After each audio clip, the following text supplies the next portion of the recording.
been playing this game for quite a while now. Probably you guys noticed it either on my main YouTube channel, either on my other YouTube channel where I'm covering daily guides for the game, you know. And yeah, man, it's been a blast so far. They have over 5 million downloads in less than a month, which is pretty damn impressive for a game. They've been ranked #1 as the most downloaded game in over 13 regions. Pretty awesome. Very good graphics, good gameplay, tons of different dungeons. You have the clan boss, you have alliance wars, lots of things to do in the game. And the game recently became available on Steam, guys, so you can download it on Steam. It's available on the Epic Game Store. Is available on Mac, so you can download it on your Mac device as well, regardless if it's a laptop or a PC. Available on mobile as well. Is a cross-platform game, so you will be able to basically play one account on all of your devices and share the progression on all of them.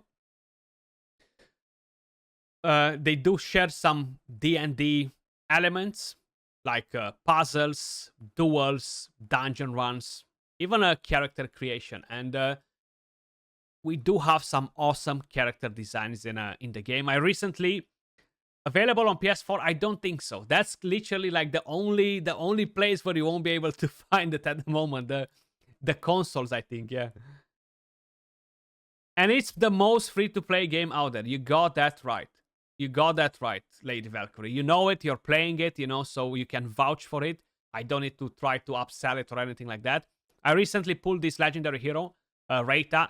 My god, she is amazing. Not only design-wise, like, she looks so freaking cool, huh? Really, really awesome design. And the game itself has a bit of a darker theme than Raid, for example, you know, and the characters look super, super awesome, man. And right now we are mid-season.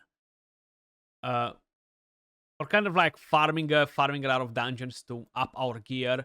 We do have a legendary event going on at the moment for U tier. Fairly decent event, pretty decent legendary hero. He's from the Necrosis element. And you don't really have factions in the game. You do have, of course, different races of characters. And the main thing that will make the game a bit more unique is the elemental affinity. So think about it like factions being comboed together every season, having a different combo. This season we have fire with poison, we have lightning with radiance, we have necrosis with frost. Next season we're gonna have something else, and it's all important for when you're actually building your team, because you're getting bonus stats from reaching different hero elemental affinity, you know. So three members of the same affinities will make a combo, or 5, which will really take your team to its maximum potential, basically. So that's pretty cool, actually. Constantly changing every season, you know, bringing new fresh content, which sounds very, very interesting. I'm definitely looking forward to experience the very first season change, you know, because I've played the beta, which was considered season 0. This is season 1, and moving from season 0 to season 1 is kind of like doing a transition that, from a perspective where you've played the same thing, they've just added things on top. But season 1 to season 2 will be the real transition, the real experience. We have around 40 days left of the season, Gates of Chaos season 1. So that's when this season will end. And you have leaderboards. Basically, you can compete. And for whoever knows my buddy Arcelan, right, from before, he's pretty much rank 1 on most of these leaderboards. You know, Arcelan is not Arcelan here, but I'm sure at some point he'll get to it as well. Arcelan here as well. And this is going for each one of the elements. Arcelan. Okay, not on this one, on the frost one. Arcelan again. Like, he's spot on with his stuff, you know. And yes, you compete with a lot of people who gets the best timing. So instead of having a Discord to show you all the world records and things, you have it in game. People, they're kind of competing for it ready. You know, this is kind of like what I'm talking about. They have everything ready. The Outer World Exploration event opens in 6 days. So that's gonna gonna allow us to get more content done, more things unlocking, you know. Arsalan gifted you a sub to Cold Brew. Nice, nice. So basically, this is the camp right here. For whoever is not familiar with the game yet, I'm quickly gonna make you a small introduction. Then we're gonna move to my daily things that I'm planning to do in the game. This is the camp. You can cook different recipes. Cooking will actually give you potions. So let me just do some of these. We cannot do too many because I don't have enough tomatoes. I gotta put my hand on some tomatoes. Basically, you're getting different foods cooked, or potions, or however you guys want to call them, and this will give you extra stats in battle. So it's kind of like having a boost for the battle. Most of the games that I've played, and they have something similar like this, actually requires you to spend money on the potions, and that's how you're actually boosting your power on your heroes. But this doesn't cost you a thing. It's free to play, okay? You just acquire all those materials from the open world by just picking different items, collecting items. So the game is a high fantasy open world RPG game. I mentioned this at the beginning, and gradually you'll be unlocking different areas on the map. I pretty much unlocked most of the map at the moment. And of course, you're going to unlock different dungeons. You're going to unlock different bosses. Like we have dungeons to farm scrolls for tomes, guys, to scroll or book your heroes, which is massive, right? Swapping gear on your heroes costs you nothing. In the very first 6 days when you start playing the game, you have an event that allows you to reset all your heroes and get everything back that you've put into them. And like that, you can play around with different teams, you know? You don't have to travel on the map by just walking it all around. Once you're unlocking the map and you're done with the campaign, you can just easily teleport from a place to another. So let's just say we're going to do a dungeon run. Let's collect something from here. That's how I'm collecting my materials. I'm not like walking on the map all around to get the stuff done, you know. And this is the Harpy boss, the Grave of Venom. This is probably the most fun dungeon, at least for me, in my opinion, because this is the place from where I'm getting the gear for my DPS champions. And you know, you're always more picky with the gear for DPS champions because you need to have perfect stats, you know, perfect sub stats on it. Always the right rolls. And yeah, this is definitely the most fun dungeon for the majority of the people, I would say, you know. I'm very curious if people farm other dungeon more than this, but I doubt it. I definitely doubt that. So this is a defense rune that doesn't look very good. Let me just quickly adjust it, and we're gonna do a run in this dungeon. Skill HP, skill haste, defense percentage. We can run this if it rolls good. The more skill haste we get here, the better. Okay, so we got 2 rolls, 1 on defense, perfect. So now she's definitely more powerful to take the hits without a problem. She's actually like the... Oh, actually, I needed her to be the lowest HP. So that's the main reason why I didn't have that on. Okay, I forgot actually, see? I was gonna say, why don't I have a better thing on her? Because of it. Is she the lowest HP now? Probably. 32k, I would assume so. I actually forgot about it. So let's give it a go. This is how a dungeon run looks like it. And when you're losing a fight, for example, it doesn't take your stamina away, your energy. It does use as a energy system, of course, which is awesome, right? Like imagine you're wasting 20 fights because you're losing. Is not wasting your stamina, you know?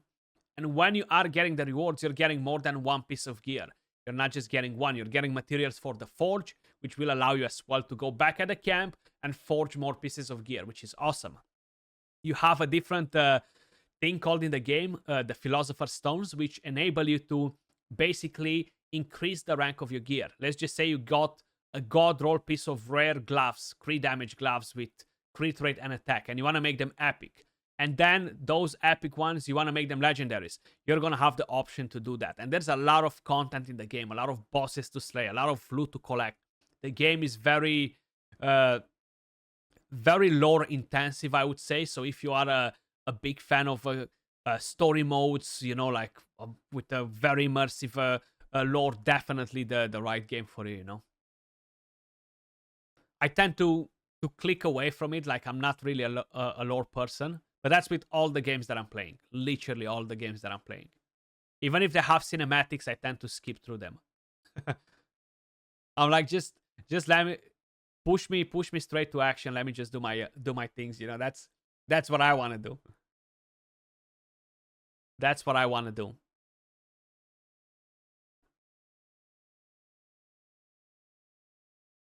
So basically here we have a tank which will take most of the hits from the boss. Decrease attack is massive in Dragonheir as well. Like without decrease attack, most of the bosses that are high level will wreck you. You know, like definitely a game changing thing to have it on. Some bosses will need heal reduction. Some other bosses will need different debuffs in order to be able to beat them. You know. The only downfall you see is the rates of pulling epics and Legos is too low, but the mercy is decent. The mercy is much better, and I feel like it's not bad. Like getting an epic out of 7 summons being guaranteed, I feel like it's very, very good actually compared to raid. Very good actually. The purple dice has a guaranteed epic at 35, if I'm not mistaken, right? So the rates are not that bad, honestly. I do prefer this over raid, I'll be honest, in terms of rates. And the summoning system, I'm gonna show them to you guys in a second. They have basically like banner systems where you have only a specific amount of champions involved that you can summon from. So this is how the loot looks when you're farming a dungeon. Like I got 3 pieces of epic gear, 1 legendary, and I got materials to forge more, you know. So definitely pretty damn good. That's the Grave of Venom. So let's just say we're going at the camp, right? This is the forge. You can forge different materials. Of course, it's based on the rarity. We can forge one right here. It costs you 5 ores to do one, you know. And not a good weapon. The one thing that I would wish they would add is basically to add an insta sell from here, you know, like to allow you to sell items. So when we're talking about summoning, guys, let me just quickly show you how that works. So if you're gonna head to their summoning, we have the Celestial Alternate Summon 7. So this is the 7th event. They tend to last for like 9 days or so. And basically, they bring a reduced pool of champions in here. And most of the strong champions are in the pool. Now, the thing is, each one of these events has a different mercy system. So it's not going to continue from one to another. And it's not going to add up from one to another. This epic champion, Tonelon, is probably the best epic damage dealer in the game. She's just crazy. Dane, very, very strong epic champion as well. And you have Ergander, which is an amazing tank, a legendary one, you know. You have Felicity, which she's pretty good as a legendary too. We have Oster, very solid DPS champion. Vinyara, awesome legendary. I love the reduce ultimate energy, attack penalty, remove the buffs. Such a strong hero, and she has such a good cooldown, you know, such a good recharging time, 16 seconds and a 9 seconds to start with, which is massive, especially if you're trying to drop down their tank quickly, you know, don't use their skills. Very, very nice. And you have multiple ones of this, and you know what's the good thing is that they have a page where they allow you to see all the events. And how I showed you, you have all these champions up for the grab. Then you have the summoning probabilities of blessed heroes are increased. So you can, let's just say your most wanted is Ergander. You have the possibility to go there, select one legendary from the banner, and obtain a blessing. So basically, every time you're summoning, you're going to increase the chance of summoning this specific legendary till you get him. So that's how the summoning banners work in the game, which I think is awesome because it's a much better chance to get a desired legendary, you know. Let me summon my my purple dice. So if we're gonna go at events, right here, we have the Imperial Shadow recast, which is for the legendary hero. And it can be obtained by completing dungeon events where you just go and farm dungeons and you're getting all these rewards. And then you're collecting the Shadow Amethysts. You need to do some summons. You need to do some world bosses as well, which will give you the fragments. Then you have these hard training events, guys, which are basically like a 1 week long events. And you can do anything in the game. Just play the game. If you want to do arena, you do arena. If you want to do goblins, you do goblins. If you want to do just dungeons, you do dungeons. And you're collecting points for this. And this will reward you pretty damn juicy. Then we have the hero training event, which came to an end. This is basically farming goblin and other things. The one-step event is basically completing some milestones in the campaign, and that will reward you with a legendary hero. Then right here, you have the referral program, the daily check-in rewards, and upcoming events. So right here, you'll see every single summoning event coming for the entire season for 3 months, guys. So let's just say you really want to get a specific champion. And you're going to be able to look, okay, when is this event starting? I'm going to save all my summons for this event and go hard, you know? Not to mention that we do have, how you see in the title, the very first D&D collaboration event coming to life in exactly 10 days, if I'm not mistaken, right? And this will feature a new hero from Dungeons and Dragons Dritz. And you're going to have a different summoning pool for this hero. And you're going to be able to summon him from there, of course. And then a new boss coming with him and tons of awesome things, you know. So definitely looking forward to that. You're still dreaming of Dane? Yeah, Dane is an awesome hero, man. That's decent. Very, very powerful. So my plan for today is to push a bit higher on the Fey Meander. Let's collect quickly the materials from here. You have 30 saved. Nice. I actually started saving all of them, and I'm at like 58 now, I think.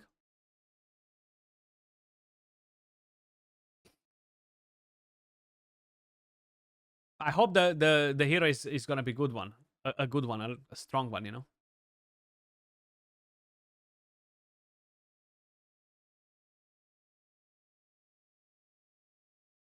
Hopefully.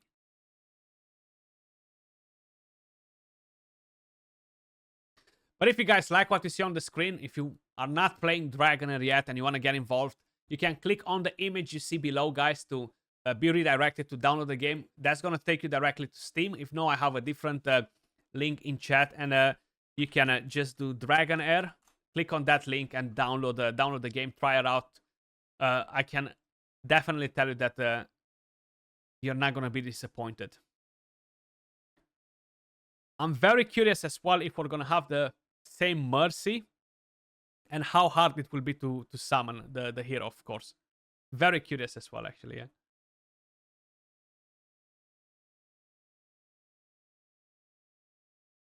So I'm only able to deploy up to 2 legendaries, right? That's fine.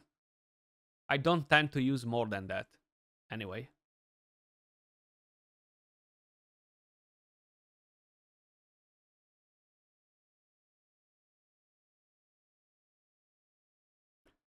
We can go in like this, yeah. That's awesome.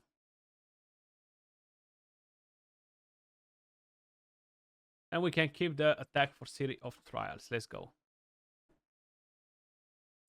I'm very, very curious as well. And then you can summon the unique artifact for him, you know, the exclusive. And you can summon the materials that will allow you to purchase inspiration for him, like empowerment. But the main thing is he actually going to be worth it, you know? Because I'm not the person that collects Pokemons. I'm the person that goes for strong heroes. So if it's not something that I don't know, desired for either PvP or PvE content, probably I won't be bothering with the event, you know, and I'll just do my regular summons. Are you guys going to go for it regardless? Like, what are your plans?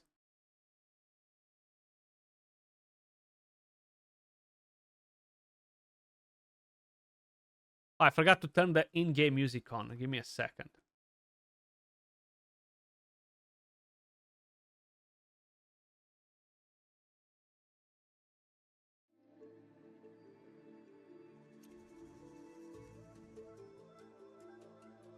Oh, by the way, have you guys saw the emotes that they've done, the community emotes? I'm curious if they'll add them in game and stuff. Look at this. That'll be pretty cool. By the way, I do have them available on a drive if you guys want them. They look pretty cool, huh? Check them out. Look. So I can post you this link. Let me just post you the link actually in chat, and you guys can download them if you want. If you want to use them, maybe you want to use them in your Discord server, or you just want to have them, you know. Going to wait for someone to pull and watch the videos. Gotcha. That's the link right there, lady. If you wanna download them. No previews available. Okay. You have Sagomir right here. Help me. Sorry. Yeah, they look nice. They look nice. So if you guys want to download these emotes, definitely head over to the link that I just posted. They do have some other things going on as well on Facebook. So let me just quickly show you this too. So they have some info about the event, you know. They don't give much info. They're kind of like hints, you know. Dritz Dorden, the righteous Drow Ranger, sets foot in the enchanting world of Dragonheir. More tales of Dritz will be revealed in Dragonheir. Now, I'm personally not very familiar with Dragonheir, you know, with Dungeons and Dragons, sorry. And I don't really know all the lore, all the books and everything. Like, Dungeons and Dragons is such a massive thing. And some of you guys might be more familiar. Like, I know their books and they're mentioning Dritz a lot. And there is a boss following him, like a monster following him. So I feel like that might be the boss coming to the game, you know? Very, very interesting, because if I'm quickly going to be able to find that as well for you guys to show you right here. It's been posted maybe a week or two ago. There we go, right here. This boss, you know? They look mainly like 3 different bosses. Like we have one right here, a second here, and the third. Or it might be one with minions or something, yeah. But it's pretty cool. An evil demon from another world will land on Adentia for an exciting time-limited crossover event soon. Who is the wicked creature? And yeah, it's definitely related with D&D, you know.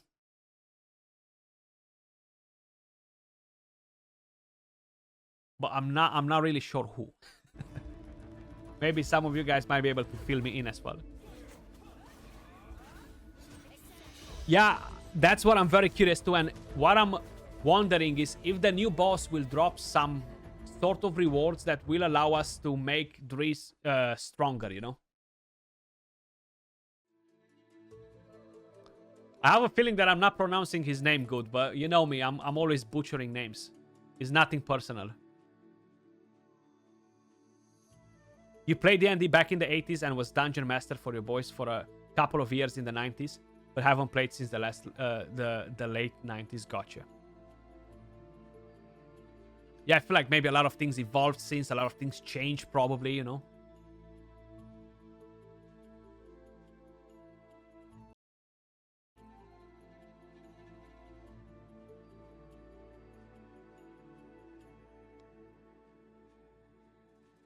Most probably. I would assume. The whole game has changed.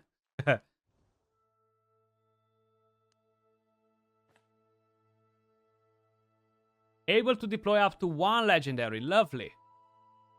Who needs legendaries?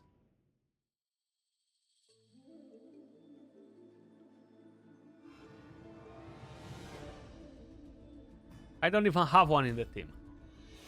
What's going to be next? Available to deploy only 2-3 epics? Luckily, I have 2 rares in there already, you know? Very curious. Very, very curious to see what.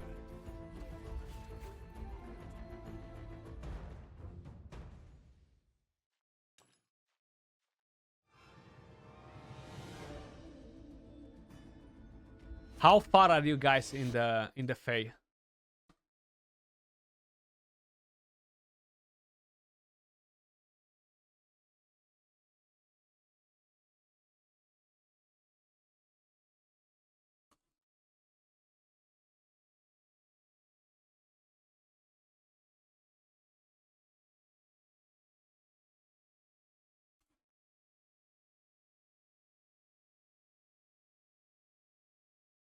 Who needs a Lego when you have epics and rares who can get the job done? Exactly. 100%. I really like that they are empowering rares and epics, and you can use them in pretty much all the content and get the job done. So you're not relying only on legendary heroes, you know. 8196. Yeah, I haven't pushed it at all either, yeah.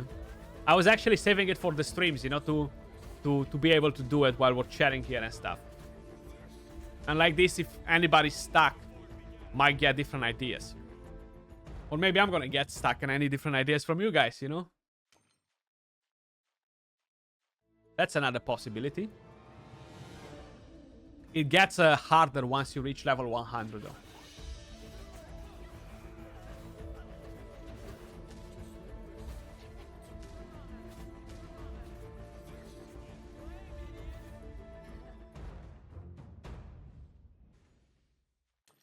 Okay, I have 2 chests that I gotta collect. Let me just get this one first.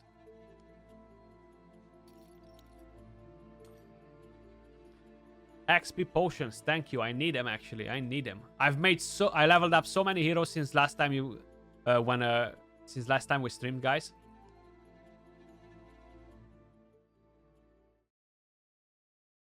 Check this out. All I've done was farming goblin. That's why I'm so low on silver.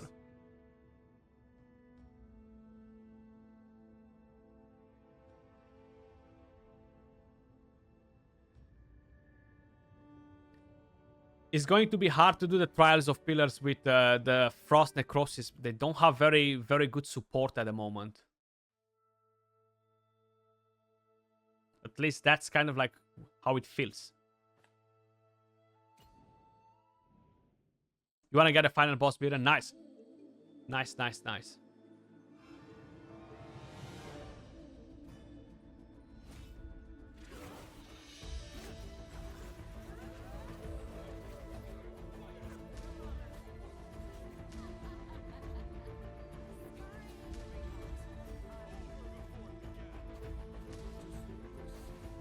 Yeah, that was a bit of a challenge. Once you're gonna up the gear, you're not really gonna have a challenge there, honestly. It's gonna be such a massive difference, you know.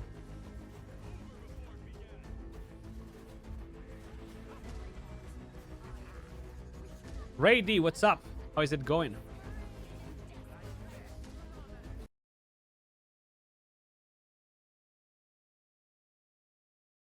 How is it going?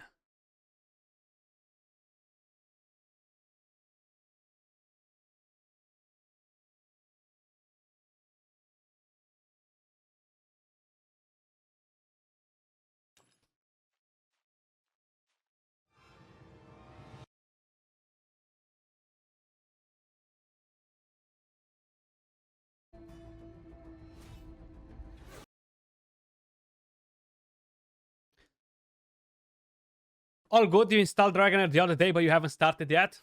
Nice, nice. Too busy with the other. Yeah, I bet. Guys, it's tons of fun, man. Like I'm really enjoying it at the moment. Yeah.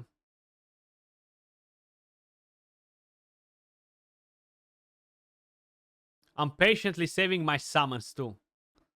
I feel like that's the hardest part. I actually have because I forgot to mention it, guys. My bad. So let me just quickly pick it up for you. We have a tournament going on. Odd One Gaming versus Skratch.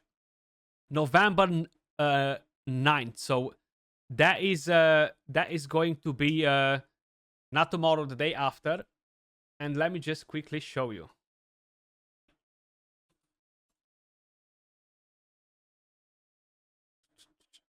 Where is all the info?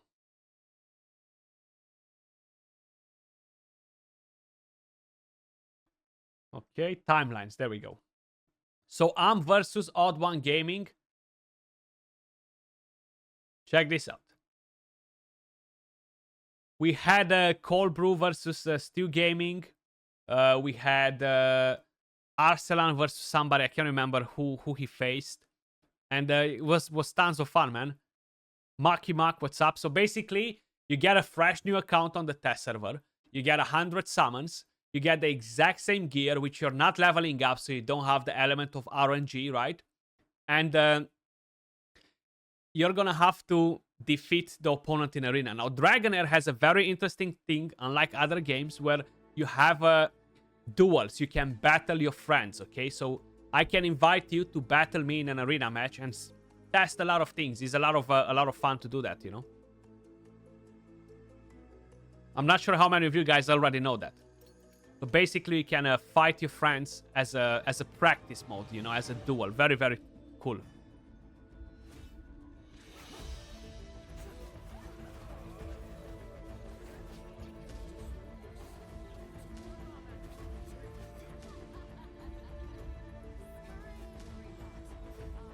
So that's how we're gonna do it, you know. Of course, the RNG of who summons better heroes and stuff comes in play, but that's a lot of fun. That's how it should be experienced, you know.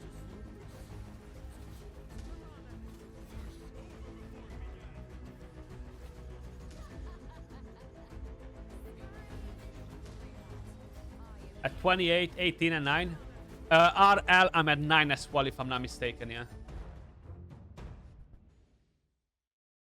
I think I'm at 9 as well, or around there, yeah. Where did I miss an opponent? Ah, okay, here. I was gonna say, like, didn't I defeat everybody?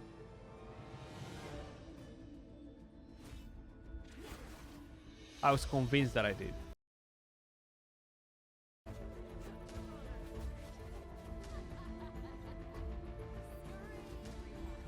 I was convinced.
Wenzel, thank you for the follow. Welcome to the stream.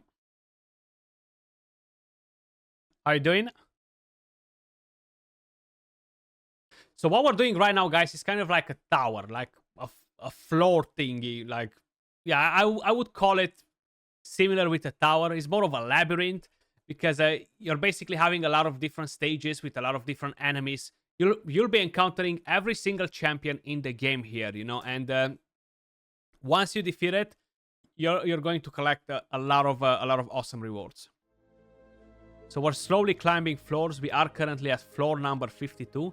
Every 10 levels, you get a boss to defeat as well, not just waves, you know. So we moved over to the next floor, and you can check each one of the heroes. We have a Lightning Radiance team right here, you know, or just Lightning most probably, actually. I'm not sure if the rest of the waves will be different. And you can just see them here. You can check their skills, what they're doing. This will help you to get more familiar with the heroes as well. It shows you how much resistance they have, how much accuracy you need in order to debuff the enemy. You can select your aura right here on the right side by clicking on it, depending on what you want to get. I'm sticking with the accuracy at the moment, or I could get HP, or I can get enlightenment. Then this is where you are using the potions that I showed you before, guys, that you're cooking at the camp. Basically empower your heroes to get better stats. Let's just give them more attack and accuracy, for example. And let's change the aura to more HP. Is not really going to help us to deal more damage, so stick with it like this. Mage side, what's up, buddy? How is it going? Hello, hello.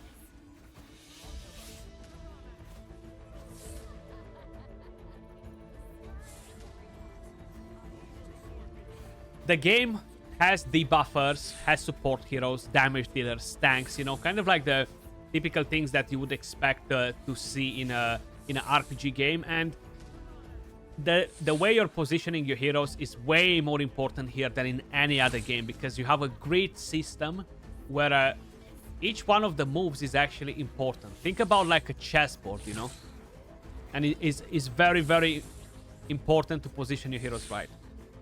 On lunch break, nice. Enjoy your lunch. Yeah, doing great, thank you. Doing great, actually.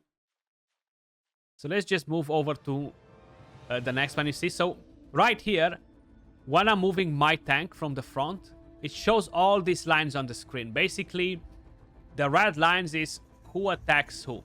If I'm moving my tank closer, you see all the lines are getting directed to him. And that's all to do with the positioning, you know. So right here, the purple line suggests that I'm attacking that enemy attacks me. The red lines suggest that all these enemies are attacking me. Now, if I'm moving my hero here, let's just say we have this yellow line, for example. That shows me that I'm attacking this enemy, but this enemy from here attacks me here. So that's why positioning and placing your champions on the board is very, very important if you want to succeed and defeat your opponents, you know. I tend to put the tank at the front, of course. You put the support towards the back. Now you have crowd control as well, which will be either stun, silence. You have all sorts of different forms of crowd control debuffs. And if you're putting your heroes together, it's very likely for them to get crowd control.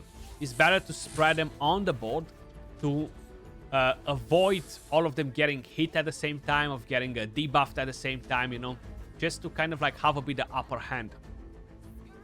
Zig message, thank you for the follow. Zigma Sage, sorry, I butchered your name there for a second. What's up? What's up? Another Ikaitul. I can barely pronounce this name though. They're not making it easy on me, guys. They're not making it easy on me.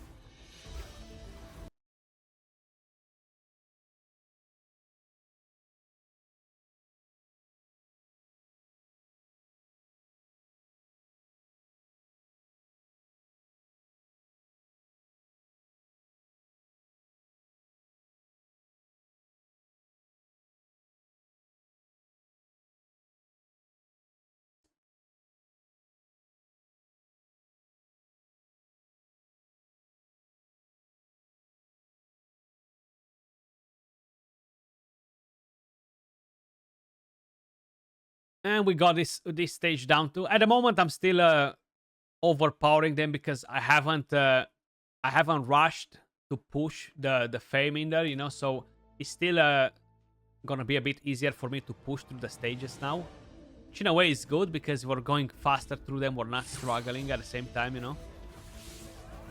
What are you having for a lunch, mate side?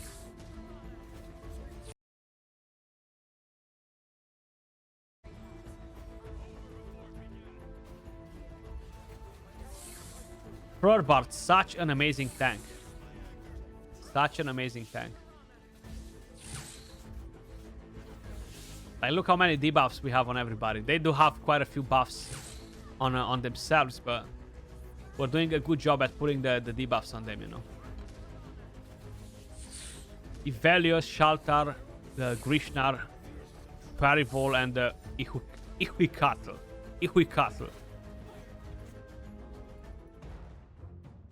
I'll be practicing that name, you know, till I can say it without without a problem. Okay, so we can go to the next floor. I feel like I have enough essence of creation to do one of my artifacts up. Let me just quickly see. So I had one at level 19 that I tend to use pretty often. Spiritual Incense Burner. So, yeah, we have enough, okay. And then I can slowly, basically, work on a different one. I'm not sure what I'm planning to do as the next artifact. I might go for the Effigy of Divine Ear, just to gain that extra attack. Might be helpful in the Goblin, you know.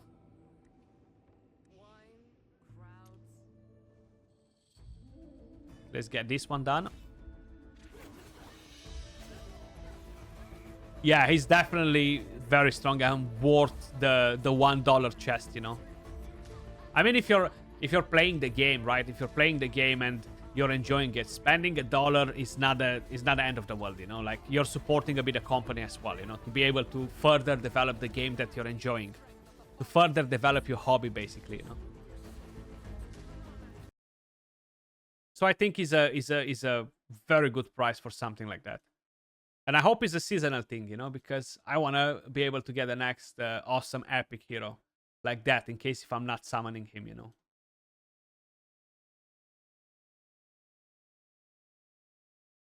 From what I've noticed, it will be a seasonal thing, yeah.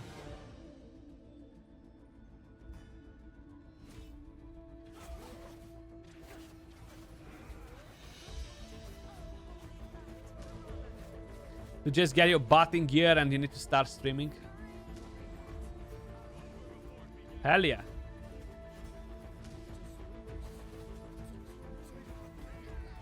Why not?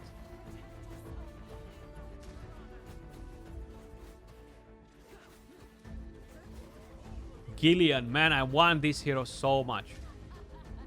It's just so good, such a good healer. I really need her for my team, yeah. Like, she would make a massive difference. She would make a massive difference.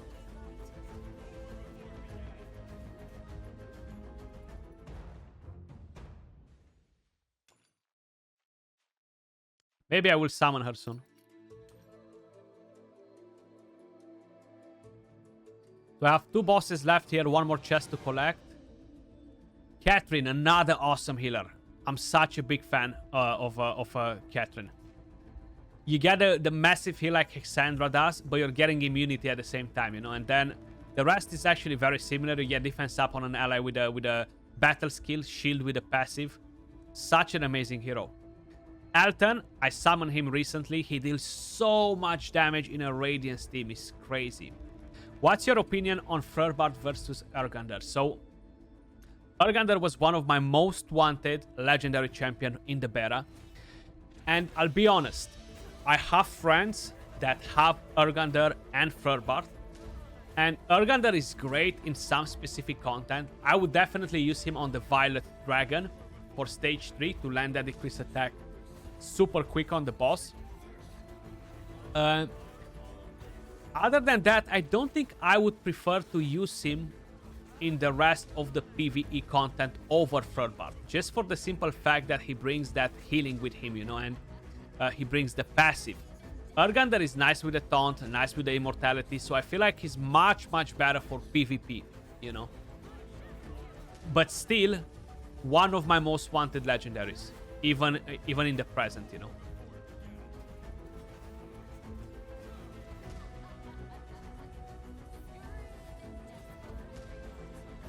So I'll be honest, I don't think I'll be replacing Feuerbart with him if I would summon him in my dungeons, for example, you know. Just because that healing is so powerful, even in the Vortex, like, I wouldn't run him in the Vortex over Feuerbart just because of the healing. Yeah, if you don't have Furbar, then yeah, 100% is like a no-brainer, the one to go for, you know? Like, he's such a powerful legendary, man. Just having the passive when you get attacked to be able to land decrease attack is just such a massive thing, you know?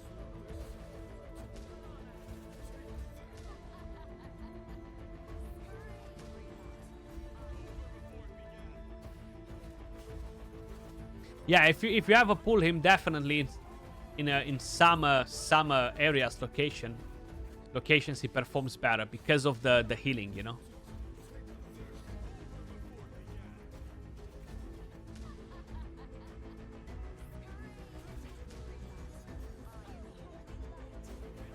And the chance to dispel debuffs from your allies is pretty massive most of the times. But I do prefer Furbart over Garius as well in most of the cases. Like, I have him available too. It might be because this season I'm really into Poison and Fire team, you know, maybe that's why. Maybe next season I'll change my opinion and have something different, prefer Garius over. Exactly. Freeze one more spot for DPS. That's the main reason why I like it.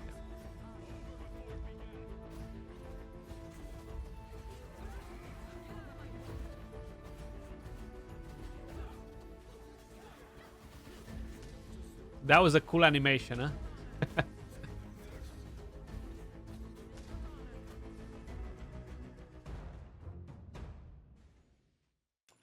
And talking about that, I should be putting more DPS in here to make this a bit faster.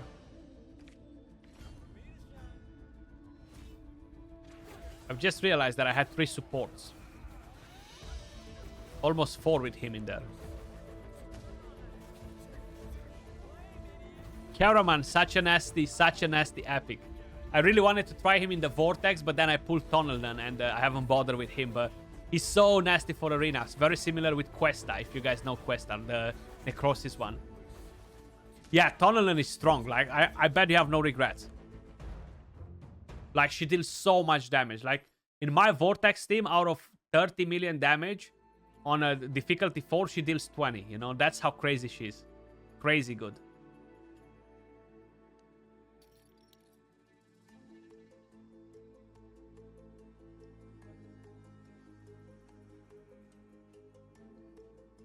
So yeah, if you have Urgander, I would have went for her as well. I'll be honest. Because you already cover with a good tank, you know. How much damage you're dealing on your Vortex?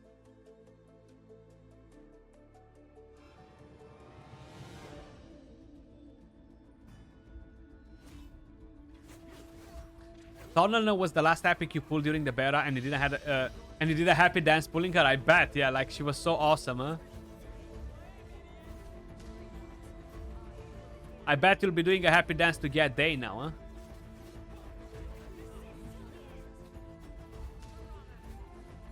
Now that she's booked, so I'm running her in a Gambler set. And that basically gives enemy max HP damage when you're running her on the Vortex, which is a huge damage improvement.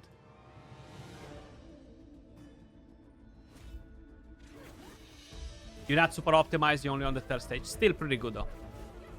So if you farmed enough Grave of Venom to have a nice 3-piece Gambler, definitely give it to her.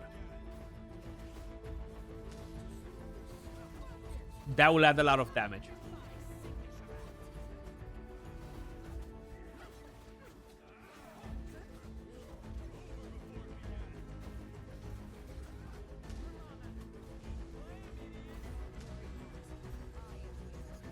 Yeah, Executioner is good for a Goblin. It's good on other heroes that have very high raw damage on a single hit, as an example, you know. Yeah, Gambler will definitely boost the damage on her. So with confidence, do the swap if you can, you know. What are we? Stage 56. Let's get some more waves done here.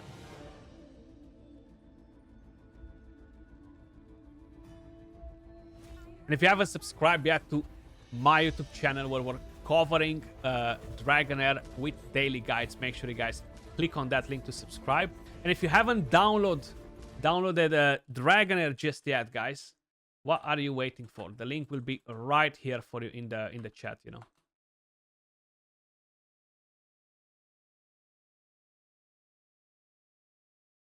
Switching gear is free and easy. Absolutely. Absolutely. That's one of the best things, you know. You're not getting charged to swap gear. And especially early on, I swapped so much gear and I reset so many heroes because when you start, you have the 6 days event where you can reset your champions. And let's just say you made a fire team, or maybe you're not happy with the team that you made because you made mistakes and you want to reverse that. You can just go in the event and select the heroes that you want to reset to get back all the XP that you invested in them, etc. And then build a different team. Is massive. You do want to have crit damage and attack for her, yeah. But Gambler as a set, when you equip a 3-piece set, you're going to deal enemy max HP damage or a true damage of 200% of the wearer. You know, so that will be very, very helpful.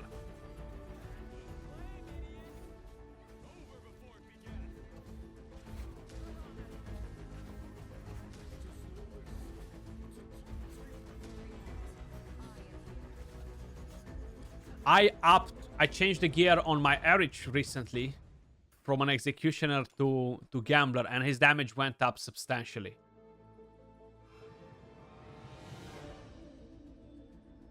But at the same time, I do want to have crit rate, crit damage, and attack, you know. It's still very important to have them on them.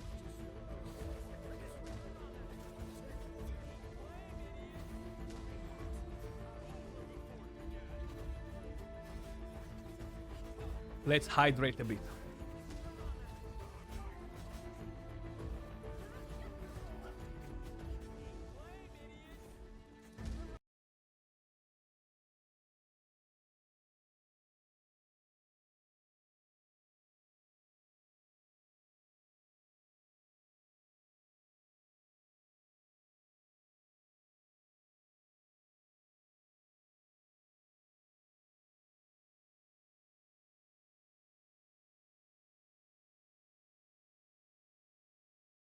For some reasons, you fire MC outperforms Erich all the time. How come? It might be the build that you have on him, maybe? And keep in mind, you might have you don't have Erich scroll, maybe, right? So that that will influence the performance, and of course, how much skill haste you have on each one of the heroes.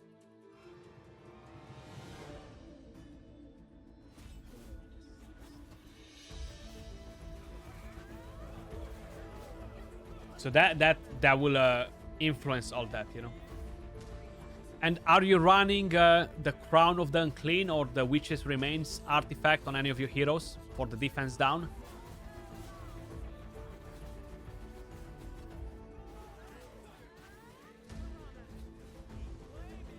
It's the same gear, yeah. The scrolls then, yeah. Because you're getting, what, 20% more damage from each one of his skills, if I remember it correctly.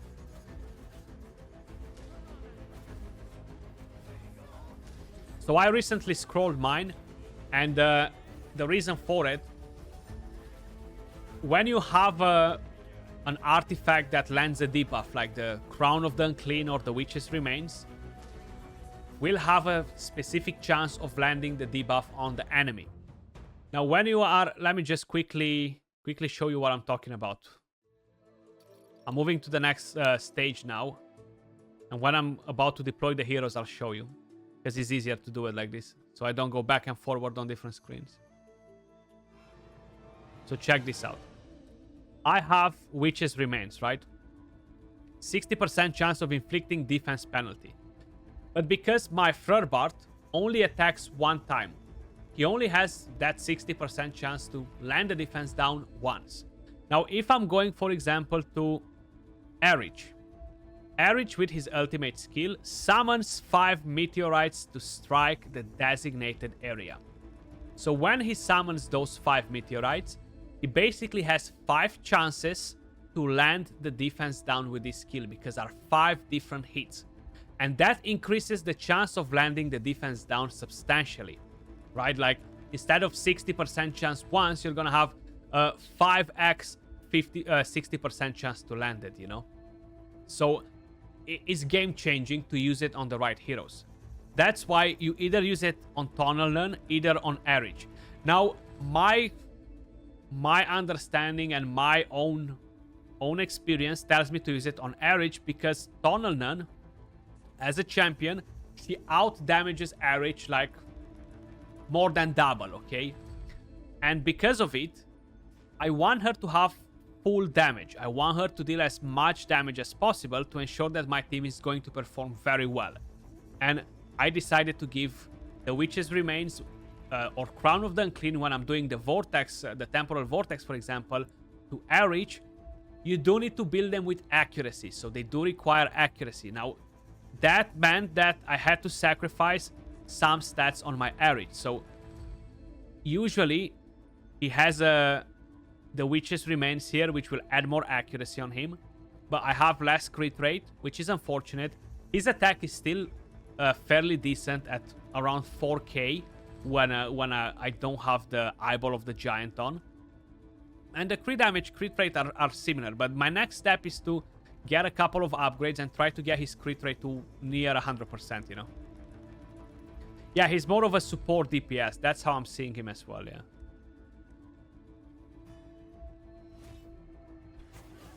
And by the way, guys, if you're not using Adolphus, he's such a good champion, such a good support to give you that shield, you know, it's just massive.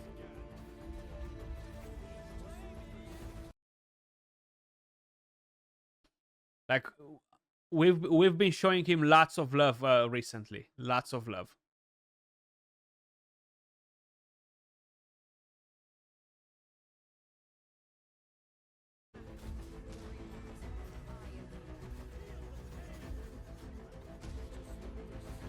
Because he's so good.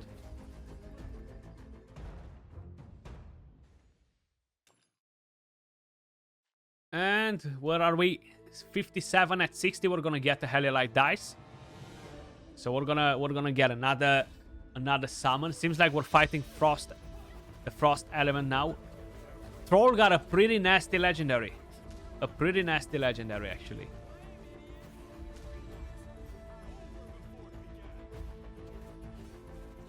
How would you add John to a fire poison team? It really depends who else you have available, you know? Yeah, John is actually good.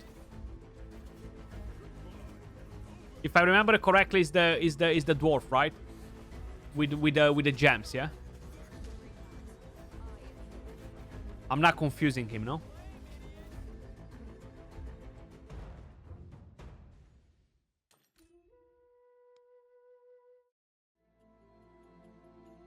Yeah. His kit's anti-fire but fire. The hero takes 30% less fire damage. Additionally, when the hero takes fire damage, there's a 30% chance of increasing the ultimate energy and that of surrounding allies by 10. So he's great for PvP because of this, if they bring fire damage against you. So you gotta use it against teams that have fire damage in there. Santis, what's up, what's up? How is it going? Evening. Then when you're doing the Fey Meander, when you're doing the Trials of Pillars, he's going to be massive in all of this endgame content because of this passive. And then, of course, granting defense up to hero and surrounding allies, very, very powerful. Battle skill having this nice range with attack penalty is very nice for PvE. Not as awesome for PvP because they're spreading their heroes in the corners. But if you want to target their one specific hero that's about to wreck your team, you position him in that place to target that one hero that they have in that corner, you know. And the ultimate deals fire damage to enemies within range, reducing their ultimate energy, and dispels their buffs. This is such a powerful skill for PvP again. So he's honestly more of a PvP hero. Fey Meander, Trials of Pillars. He's gonna do an amazing work in all this, you know.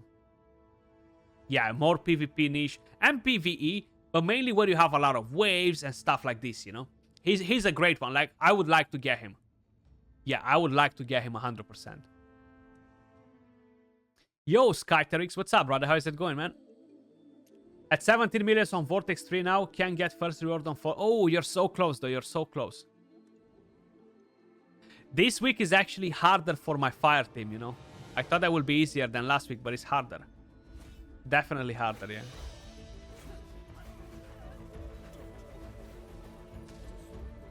A counter debuffer, yeah. And he can smack a bit as well, too. So don't underestimate his potential from that perspective, you know.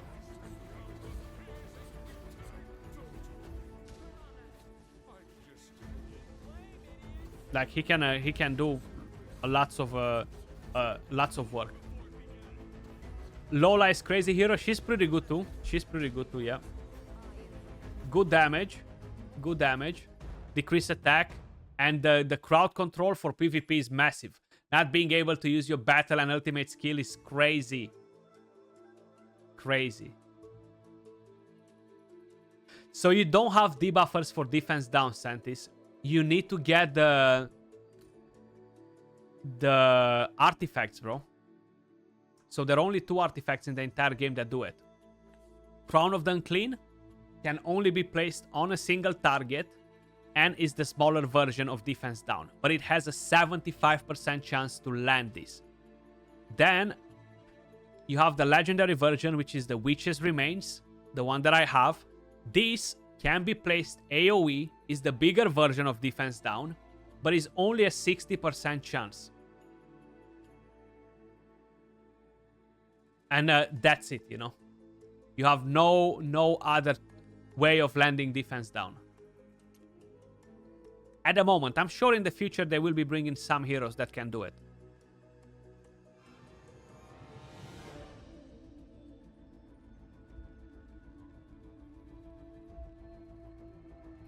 And what do we have here? Frost element again.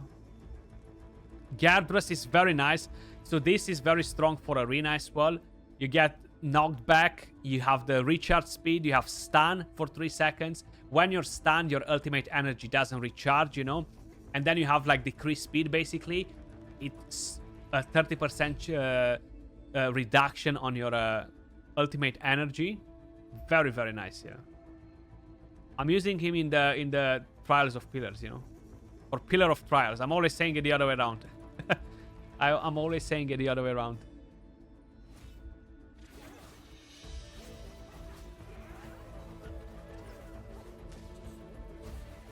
Not sure why though.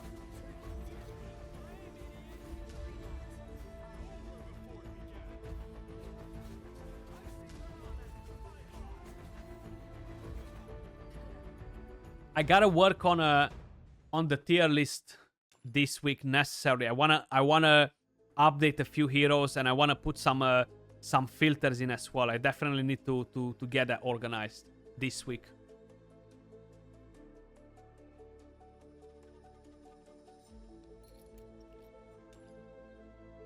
So we got some Essence of Creation from that chest. Beautiful, beautiful. Okay, I defeated all the opponents. I just have chests to collect. Okay. The Affinity Solvent is so important from here on because the next levels are so expensive. Check this out on my Psychic Core. I'm literally left with the last things here. And then do the Resistance, but that's literally the least important thing. You back? Welcome back, Santis. So how I was saying, bro, you can only get artifacts that do defense down. You don't have heroes that do defense down here. You have 2 artifacts in total. One is Epic, Crown of the Unclean, has a chance to land the smaller version of defense down, and it can only be placed on a single target. And then you have the legendary version, which is Witch's Remains. This can be AoE and is the bigger version at a 60% chance. So the first priority for everybody should be to purchase the Crown of the Unclean as the very first artifact that you're getting, because that boosts your damage a lot on bosses. Then you should work slowly on the Eyeball of the Giant.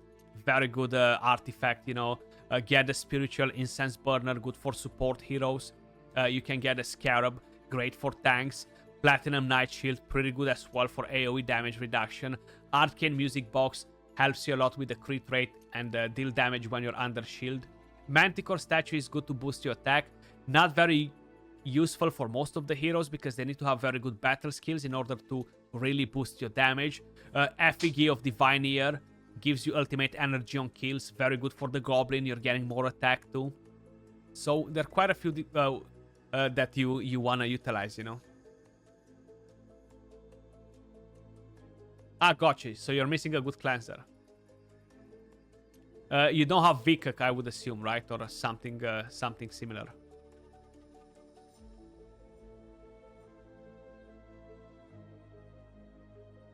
You wish? Yeah, I'm so glad that I picked him. I'm not really using him much now. Okay, this is gonna be locked, no? Because I summoned Ryza or Reita. And she's pretty awesome, you know. Reita, not Reza. Still gotta get familiar with some of the names. It's hard to remember 200 names, huh? In a few weeks only. Yeah, Manticore is amazing for the ice, yeah. Because that's basically the damage. You can get the music box on the Traveler, you know.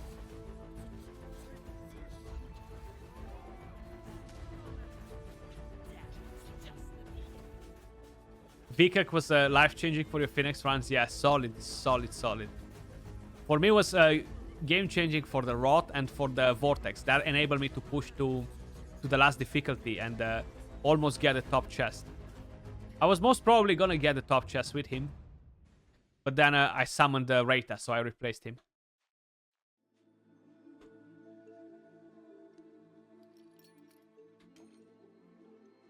Oh yeah, you definitely need to drop Hexandra from the team. You need more damage in there.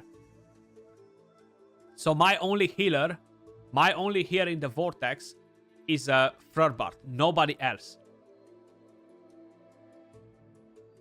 But then, once I moved to a higher difficulty, I added Adolphus for the shield. Do you have Adolphus? Or maybe you have Isolde, which she's a pretty good tank as well. You want to have very high HP on her. I actually didn't realize that the shield granted by herself is based off her own HP. You have decreased attack as well. You have damage reduction from the passive when they have shield. And you have defense aura. And you have increased defense on all your team.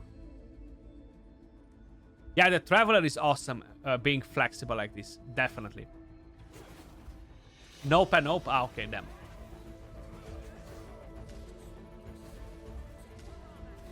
But Frurbart on his own can heal your team pretty damn well, you know. Now, on difficulty 4, he's not very efficient alone. You need some more support.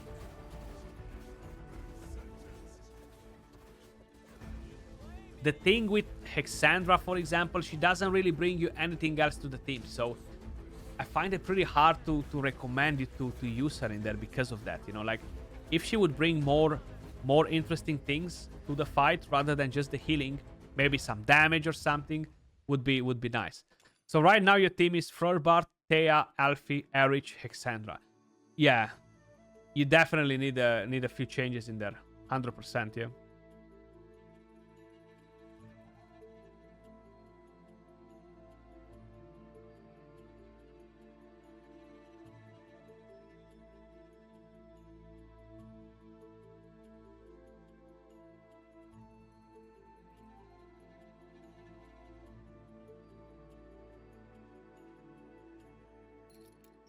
No. Go back. Let's defeat Utio. Thorin is a pretty interesting support, man. I would like him as well. For the pillars, yeah. Would be nice.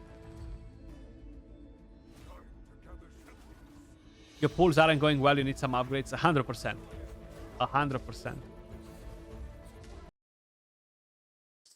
Slowly and surely you'll get them, you know?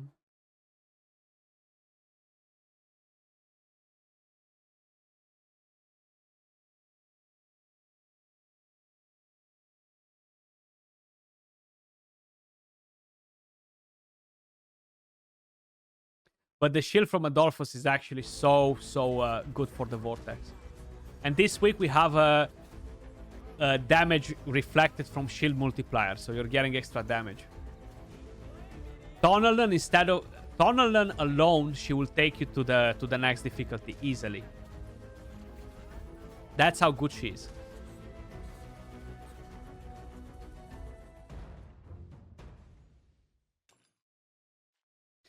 But the thing for you, if you're using Ergander in the team, you know, you need healers. You need healers.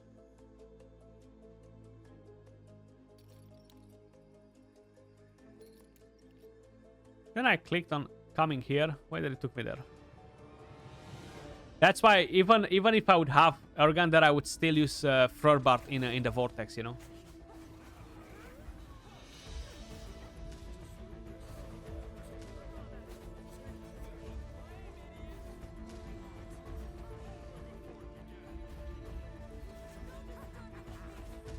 So we are getting close to the boss on 60.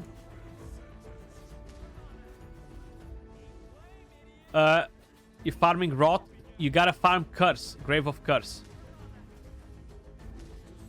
Rot gives you different sets. And another thing that will boost your damage, guys, okay? Let me just finish this fight and I'll show you. Using the right set on the champion that uses the ultimate as fast, as often as possible is essentially is key to it. So check this out. Reyta. Now I had of course the Brotherhood set before on Vikuk. Now I have it on Reyta. The Brotherhood set at 3-piece. After the wearer unleashes their ultimate skill, all allies obtain 15% increased attack. You gotta have this set on as well if you want to maximize your damage. It's very, very important. So definitely make sure you're equipping one of these sets. And you do need to farm it from the Grave of Rot. Try to put it on one of your support heroes or a hero that goes often and doesn't require damage. So you don't need to farm too much out of it, you know. You just did that to your Exandra. Nice. Like, it's very, very important to have that on.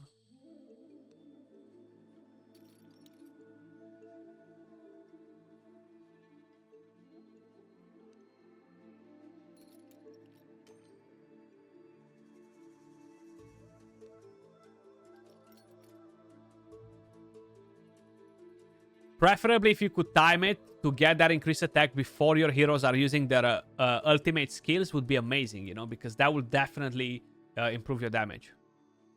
No questions asked. Not at all. So what do we have here? Nathaniel, we have Terivol, Shaltar, Bion Frey. So Bion Frey, for example, stuns, right? And you gotta make sure you are positioning your heroes in the right place so you don't have that, you know, like right here. You gotta leave the gap. You gotta leave the gap open so he doesn't crowd control your team.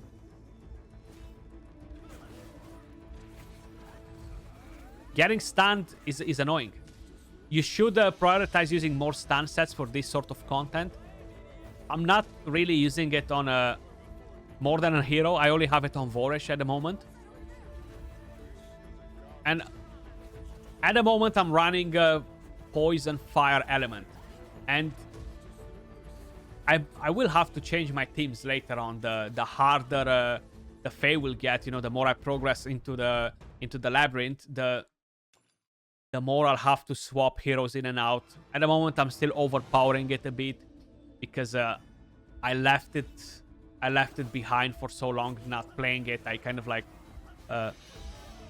wanted to keep it as content for the stream, you know. You stuck on 101, yeah. You and the Dalmatians. So I'm getting to 60 now, and I'm planning for the next 1 week to get as high as possible. Yeah, exactly. In some levels you gotta tank. Some levels you gotta bring in some crowd control. You gotta bring in more healing, more tanks, more buffs, immunity, remove buffs. Like you gotta play around with your heroes. Like I was stuck at the beginning at I think level 21. I got stuck at that, and I had a different level that I was stuck on, but I can't really remember exactly which one.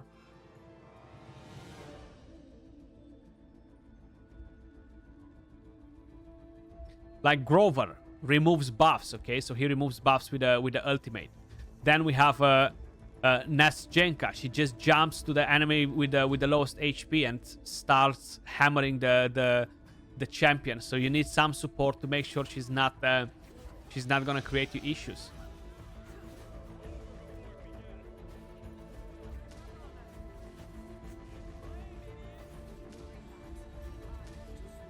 Wrong game, but you're currently messing around with Lady Mikage. You got a 5-star away. Ooh, nice. Awesome thing, dude.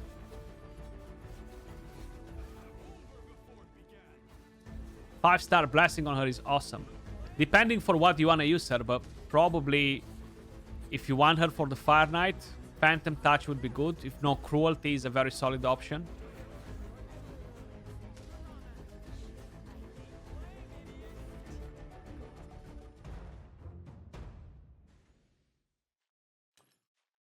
Okay, so one more enemy on this stage, then we're gonna defeat a boss. We're gonna move to the boss stage, which will be a bit more interesting there. You don't have books, or probably not. Yeah, it will take a while to get books. It's a very slow grinder.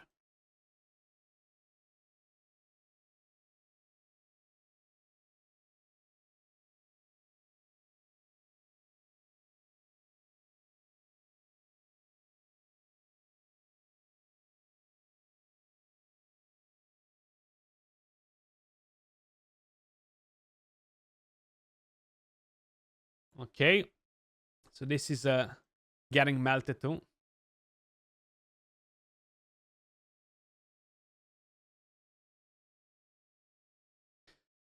I actually scrolled a lot of rares as well. I think, was it this morning or was it yesterday? I cannot remember. I had somehow like 60 rare scrolls, and I was like, yeah, I'm gonna do all the rares that I would use, and I've done them all. I guess from here on, I'm waiting for future ones, you know. Gillian. When healing an ally with less than 50% HP, the cleric grants 1 stack of recovery over time for 5 seconds. The battle skill heals the ally with the lowest HP and grants the ally damage reduction, 30% less damage. So that goes as a buff. If you have a buff prohibition or block buffs, basically, she cannot buff. Then heals all allies, dispels 1 debuff from each, and grants defense up for all of them.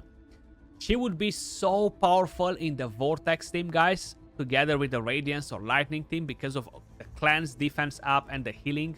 Wow. And just generally as a support for those elements. But one day I will summon her.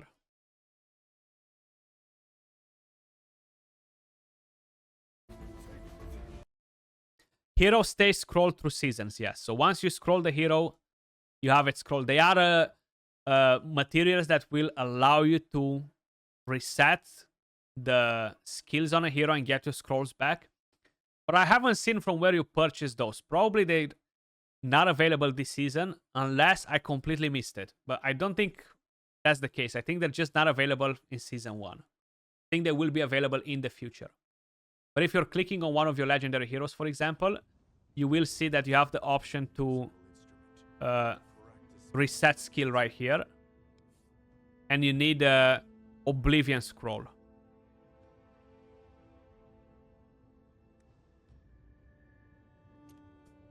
No, I mean, scrolls cost money. They're not going to reset things that cost you money, you know? That's why you keep all your heroes. You keep all the artifacts that you purchased and stuff.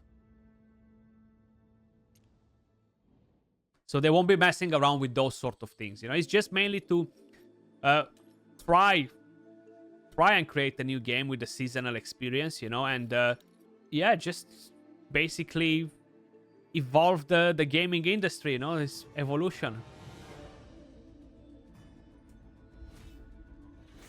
Because they've already made a post on their socials, right? A letter from developers where they kind of like deep dived into the plans for the next season. They said that their content creation comes to an end. They're pretty much done with all the content for the next season, and we're going to expect a completely new storyline, a completely new map, completely new bosses and challenges, which is awesome. And I have a feeling that they will be doing Dungeons and Dragons collaboration every season, you know, where they bring a new hero, they bring new bosses or stuff like this. I feel like the reason why they are collaborating with Dungeons and Dragons is because it's such a vast universe. They have so many different stories and characters and things. So I feel like that's one of the main reasons, you know, because you can bring so many fresh things every single season. What do you guys think, huh?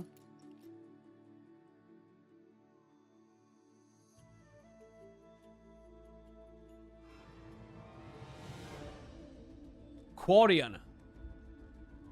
Quarian is a solid rare healer, by the way. If you need a healer for this, he's solid. I used him a lot in the beta because I had a Radiance team. But now I have Catherine as a healer, so I don't really need to worry about that. What I really need is a good increased attack, and the best one that I have is Lola. I don't have Clovis. Clovis would be helpful.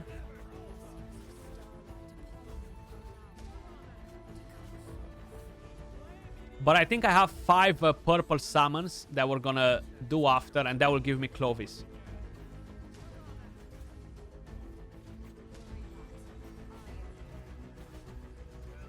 And Clovis will be my main decrease attack afterwards.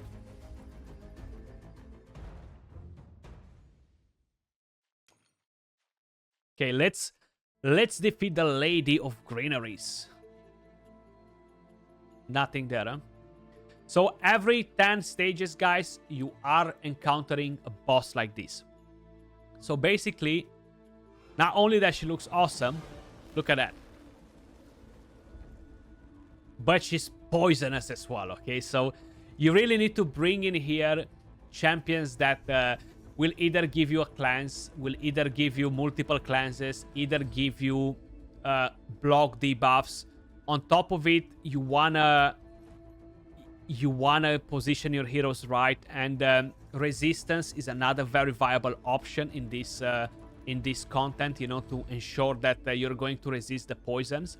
So the Lady of Greeneries, aka Ravatrix, has multiple skills, and how you may notice on the sides, you have poisonous spores that will attack you as well and will land poisons on you. So with the basic skill, Spurts Corrosive go to target area, dealing poison damage to enemies in range and corrupting the area. Every 1.5 seconds inflicts 1 stack of poison on enemies within the area. The corruption lasts for 3 seconds. So the best thing to counter this is either resistance, either having block debuffs, immunity. And like that, you're gonna be able to keep the poisons away. Right here, wraps the current enemies in vines, dealing poison damage and inflicting stun for 5 seconds, during which the vines will spread around to deal poison damage and inflict stun on other 2 nearest enemies if stun fails to be inflicted or is dispelled during its duration. The vines will stop spreading. So you want to tank this, and you want to keep your other allies in a bit further away, you know, and you don't want to have resistance on the tank if you want the stun to be controlled. Then this right here dispels all debuffs from self and then deals poison damage to all enemies. And how you may notice, it covers the entire area, the entire map. So it's pretty hard to dodge that. Then permitting pollen. Pollen permits a round Ravatrix to inflict 1 stack of poison on all enemies every 5 seconds.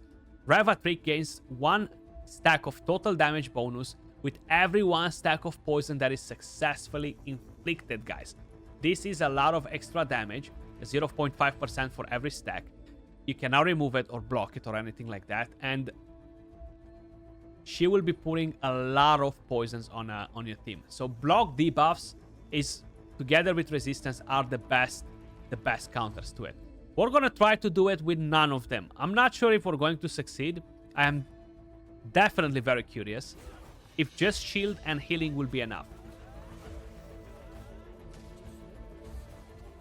Because she detonates the poisons too, you know. With this, deals the poison damage. Is a pretty good chunk of damage that she deals with that skill. Look at that, bang. And she stacked so much damage already. Now, currently, I am overpowering this boss a bit, you know. Because my stats are higher, and my levels right now are at 120. Skratch, tell me honestly, are you streaming now to avoid watching Bake Off with Bora? She's on my left. I can't talk now. I can't talk now. Some TV show probably.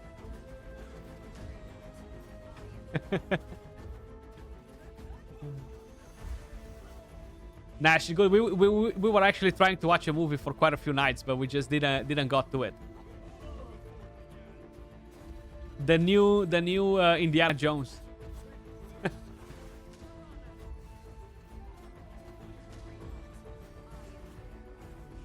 So you see that the boss doesn't do so much damage on me.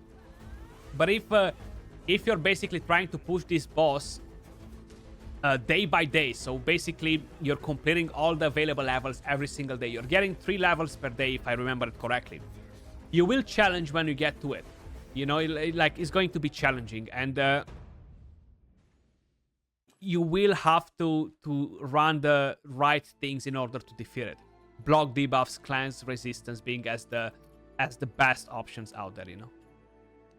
So that's us moving from floor 60 to the next one.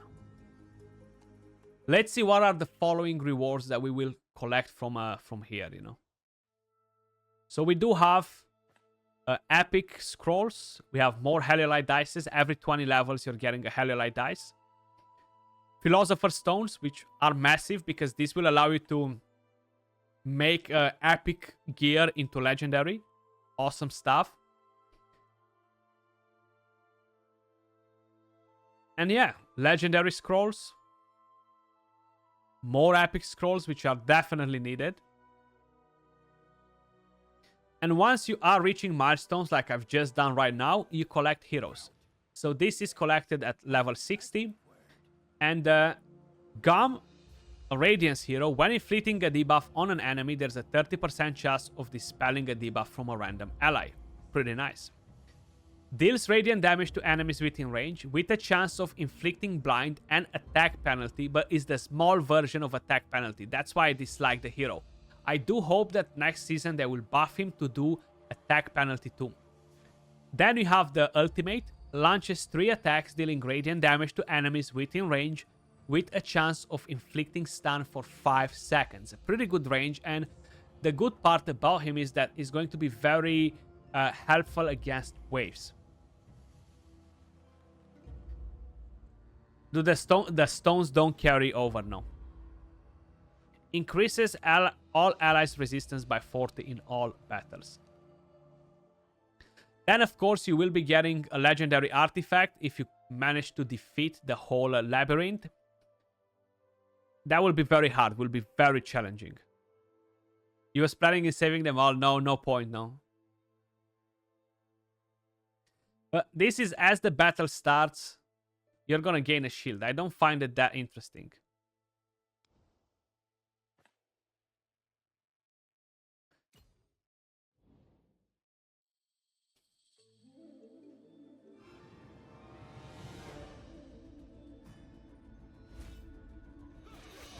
Yeah, those things cannot be saved. Would be nice, I imagine, to start directly with some OP piece of gear.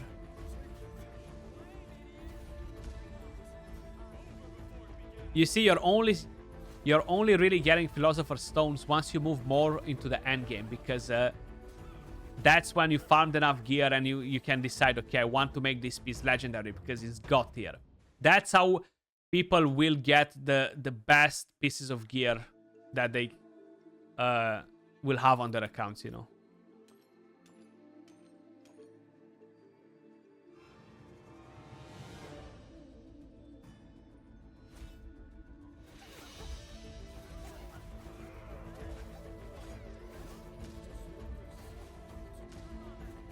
I'm curious what new things they will be adding next season.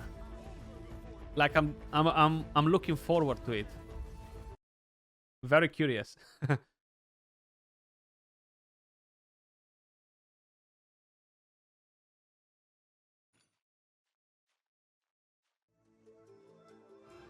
we have one more chest on this level, 2 more enemies. Shaltar, he's a pretty good epic as well.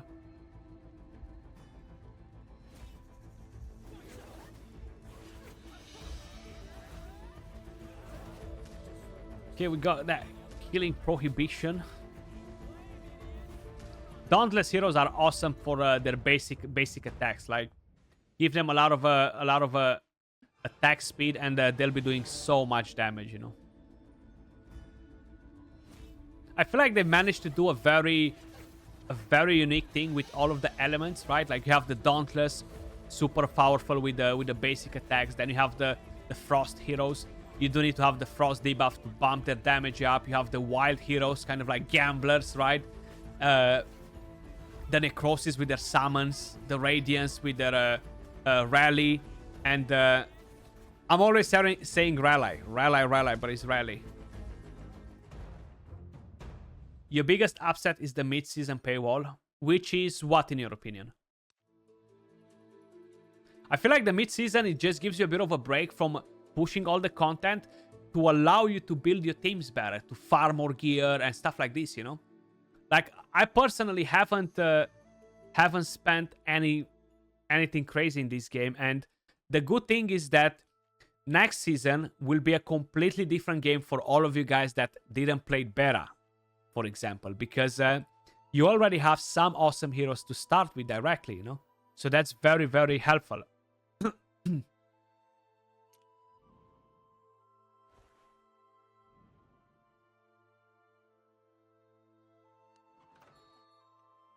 Yeah, so basically you're spending what I'm spending.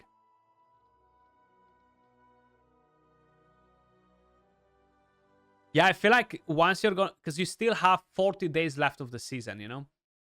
Till then, you'll be summoning more. You're going to get better gear. You're going to level up your heroes more.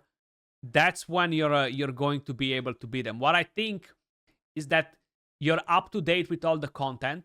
And because of it, you feel like it's like that because it's much harder for you. Like, you need to kind of like take a break of chilling for a week, you know, and just focus on upgrading everything, gear, builds, runes, you know, and that's when you're gonna start feeling a difference when you're challenging content. At least that's kind of like what I'm thinking, you know.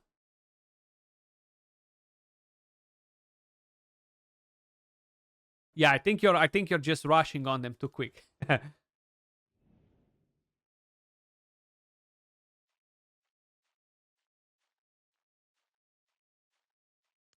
I was gonna do it, but I'm not gonna do the dragon. Because I might need to do a video on it this week.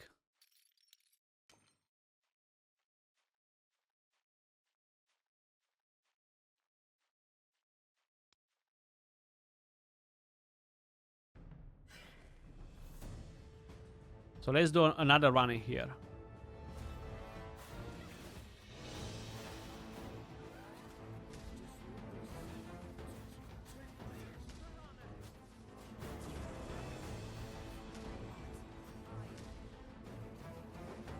You just pulled a great gambler glove. Oh, nice, nice, nice. I'm pretty unlucky with the gambler set as well. I've been unlucky with the legendary gear generally with all the things that we're getting, you know, in terms of stats. Compared to other friends of mine, yeah.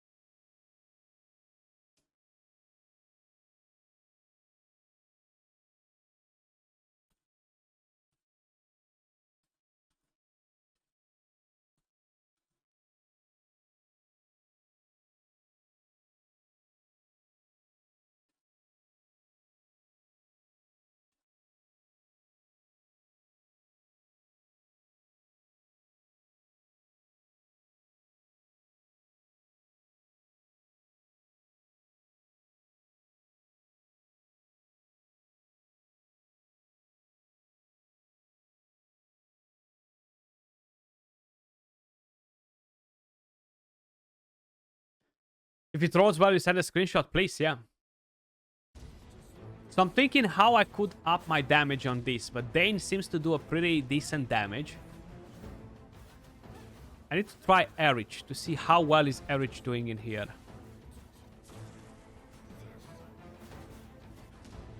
The only thing is I need Dane to really enable Sigrid more often together with Flurbart, you know.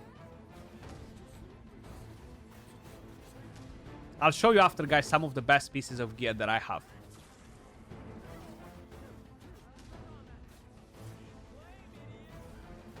Definitely have a few. Definitely have a few.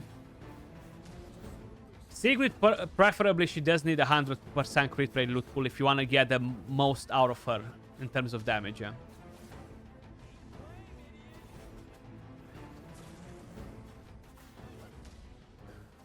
So we have champions like Tunnelnun that has in the passive that she gains 20% extra crit rate, so you only build her with 80%. There are champions that don't need crit rate, champions that deal derivative damage based on attack and enlightenment. Those don't require crit rate, you just want to have high attack and enlightenment on them.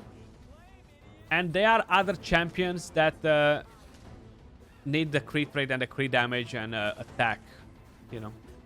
Only one roll into crit, damn. Painful when it happens. Painful when it happens. So we got a flat HP. Definitely not the best thing. But I need to keep an eye on epics as well, you see. Maybe I'm getting something good, but I don't have any Philosopher's Stones at the moment.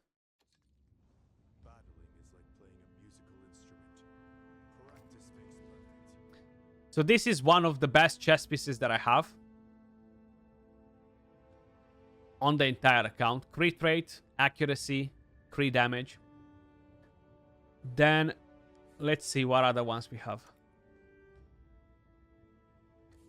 The one that I have on Sigrid is not too bad. Double roll on crit damage, but no crit rate. So that's a bit of a oof. The one on Dane, decent. One on crit rate, 2 on accuracy, 1 on defense. The Shaltar one, nice, but only the standard on the crit rate, double on attack. I call them nice as soon as I have crit rate and crit damage, you know. You know why? Because I'm clicking on the thingy right here, Santis. And on my settings, I don't have it on the big version, you know. The one that I have on Tunnelnun is very nice, but is from a Platinum Knight chest. 1 on crit. 2 on crit damage, sorry, 1 on accuracy. And I have HP.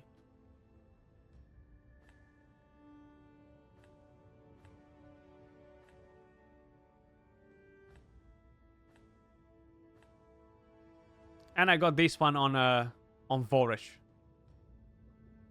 Pretty nice. The Enlightenment, unfortunate. Supposed to be crit rate. I'll show you the settings that I'm running now.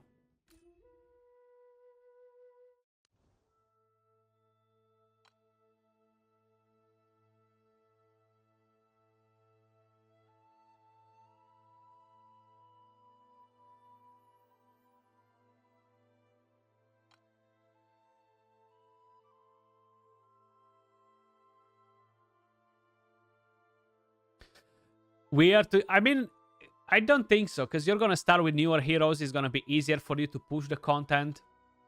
And on top of it, there will be new sets. You know, there'll be new sets. Ooh, what are we doing now? I really want to try Radiance Lightning Team. So damage dealt by Ice Necrosis up to 15%. Crit damage dealt by Lightning Radiant heroes 10, 20, 30. I feel like I have enough damage there. If I'm trying to push the pillars, I need more on the Frost Necrosis. Yeah, let's get it there. Yeah, let's get it there. Yes, Santis, this is a 4K monitor, and everything is a bit more condensed on it, you know? That's why, maybe. I mean, that's why for sure.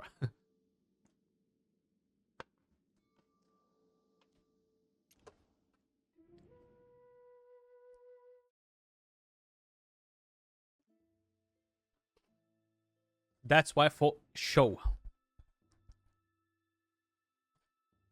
And let's see what tower defense I have left on the map.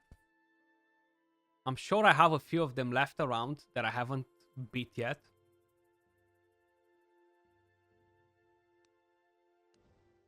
I need to farm those as well to get them all done. I have a few more characters on the map that I need to challenge as well. Have you done most of them, guys? Wow, I love this.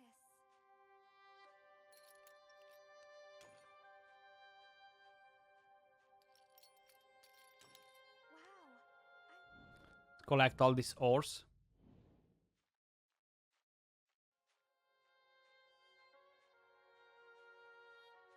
Have I done this one here? No, I haven't. Okay. Yeah, you can start. So this game mode, guys, is kind of like a tower defense. And you don't need any healers in here. You do not need any tanks. You just need lots of AoE damage. And of course, if you have crowd control, that will work as well, you know.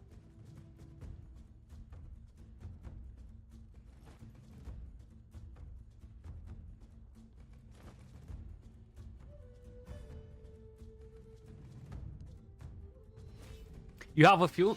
Yeah, I have a few on the new areas that I cannot beat yet. They just one-shot me almost, or like two-shot me. So Ergander would be awesome, would be massive against those stages, you know, where I cannot survive the initial hits.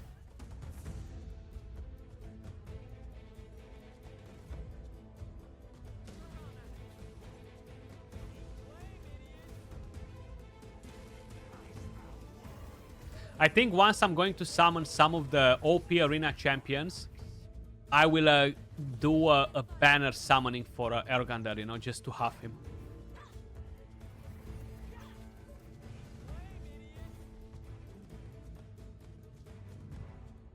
But I need to do that first. Summon some OP arena champions or something, you know.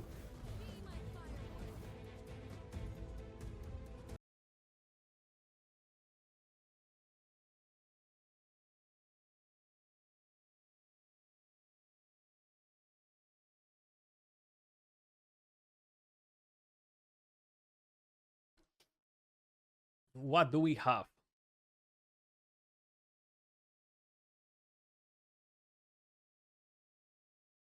So you can get helpers on the map too.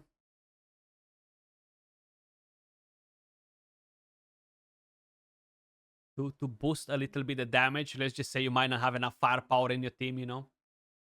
You have some traps on the map that will stun them when they touch them, you know, so that will slow the enemies down.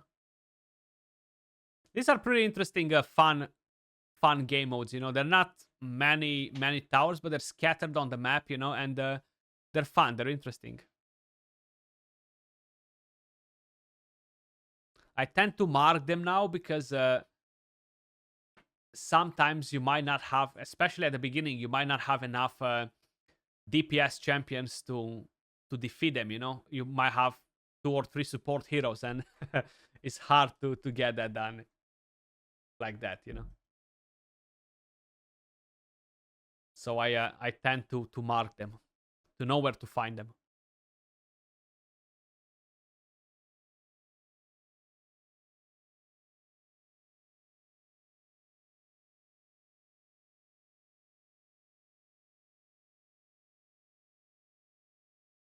Okay, we have one more wave, and then we're done with this. I haven't checked what rewards we have on this.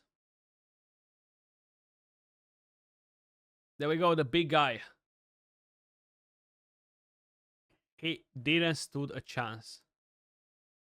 And same with his brother.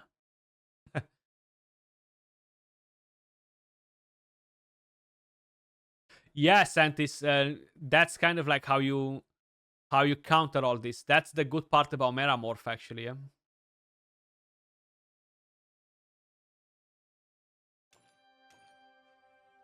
So let's go right here to the map. Delete that tracker because we don't need it. What about this one here? Have I done that one or that one? Let's see.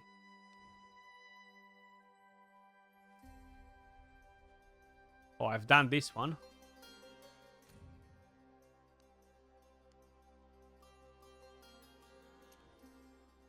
Anyone to defeat in here? Let's see.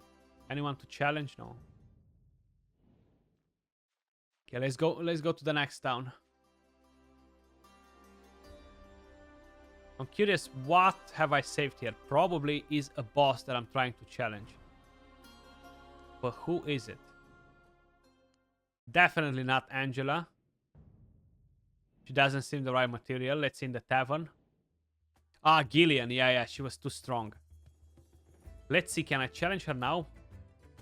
She's level 210. I should be able to get her down, actually. So it's Gillian and Urian, okay. So that makes a bit of a difference. So let's put our heroes a bit more backwards. And then we don't need Vorish. We're gonna go for the 5-man elemental affinity. I could go in like this. And bring Adolphus for the shield too. As an option. Instead of Erich. Let's see. Is this enough firepower to get them both done? The thing is, she brings the cleanse, you know. So my healing prohibition won't be as efficient as I would like it to be. But seems like I'm racking pretty good damage on them. So I need Dane to dispel the buffs from them, you know. There we go. That's why Dane is so freaking awesome, man. AoE, remove buffs, good damage, decrease attack, the lower version, but still good. Healing prohibition.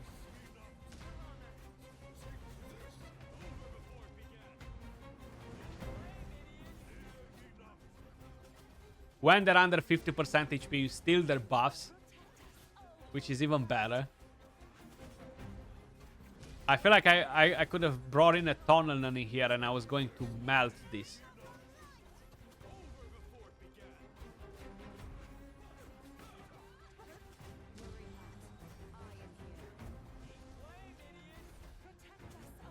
Yep. Urian down. Let's take Gillian now.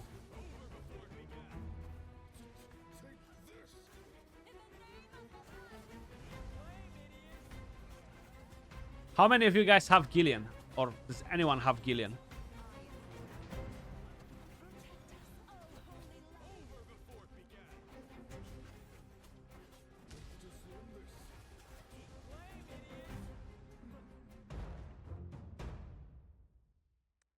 Give me my rewards, Gillian.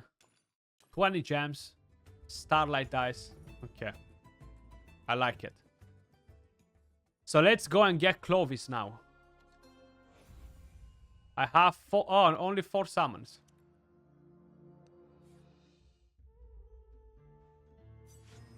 Yeah, I guess we can do one more. So this will give us Clovis. I'm feeling it.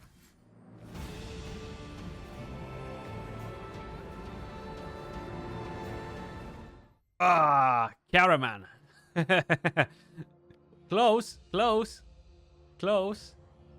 Could you imagine? Could you imagine if Clovis was actually dropping out of here? What's up, Niva? How are you doing, bro? Just imagine if that Clovis was dropping out of here.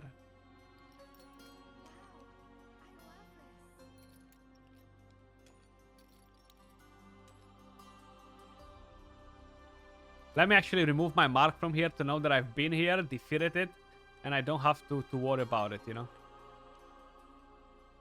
And I have one right here. Let's see. Is that a tower? Yeah, having some fun, yeah. Pushed a bit of Fey and trying to see. Ah, yeah, was a tower there. Fireman the dwarf. Can we challenge him? Yes, we can. Let's do it. What about you? Are you having fun?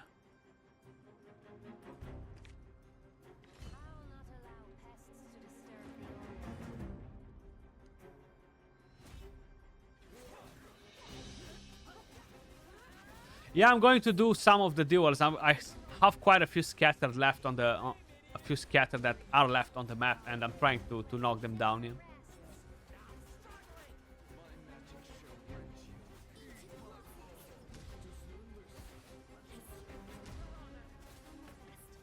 I had a few that I wasn't able to beat before, so probably I'm in a much better position to defeat them now. Upgrades on the gear, more heroes at level 100, the elemental affinity bonuses are higher, you know.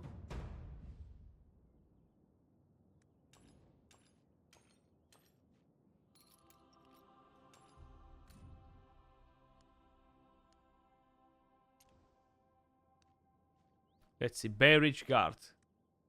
We challenged him already. Anything in here left? Okay. Commander.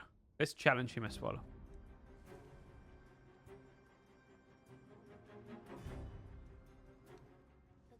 Where is your eyeball of the giant? On average, give it back to her. Give it back to her. She needs it. So she can deal a lot of crazy damage.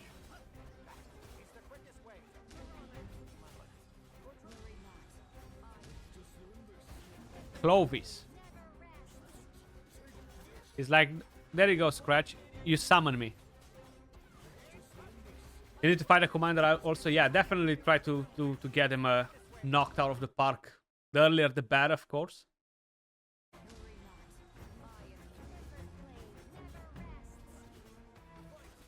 The earlier the better.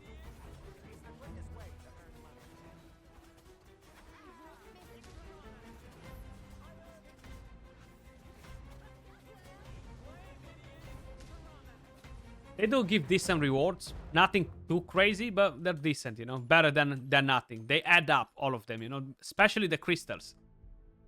It's nice to collect the crystals and don't have to worry about farming them all the time, you know. So where have I been? In the fort? Was I in the fort? Yeah, so let's check the surrounding areas. The barracks. Okay, we can only steal from him. Rare gear, let's see.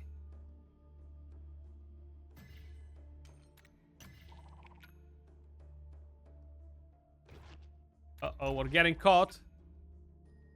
Not any. I wish I would hit 20 like this on the actual summons.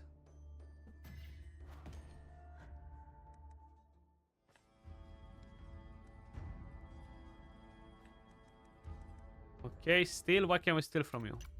Beef stew? Give it to me. I'm actually hungry right now. So I would take that. I would take the beef stew with no second thoughts. So that will basically boost your stats, you know. The tavern. Anyone to challenge in here? Sharpie. We have Dane, okay. Can you tell me about your siblings? Do you have work at the tavern? I heard you're attracting customers for the red sweet shops. Okay, give me some sweet shops. Some sweets. Red sweets.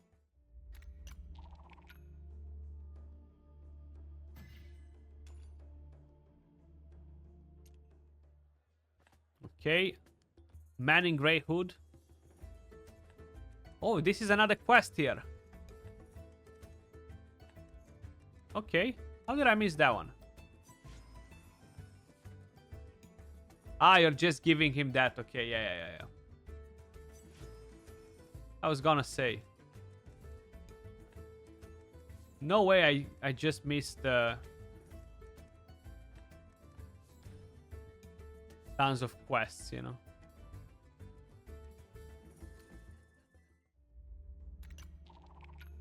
So you can actually steal from the vendors, guys.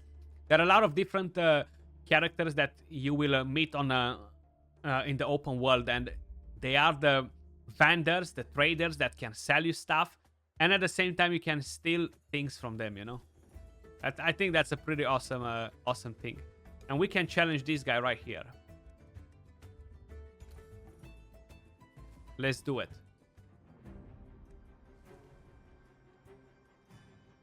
These are like lower levels that I've missed when I was completing the campaign, you know.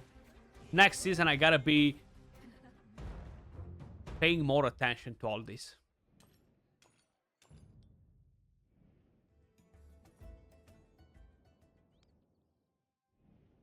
You haven't done any of the things yet.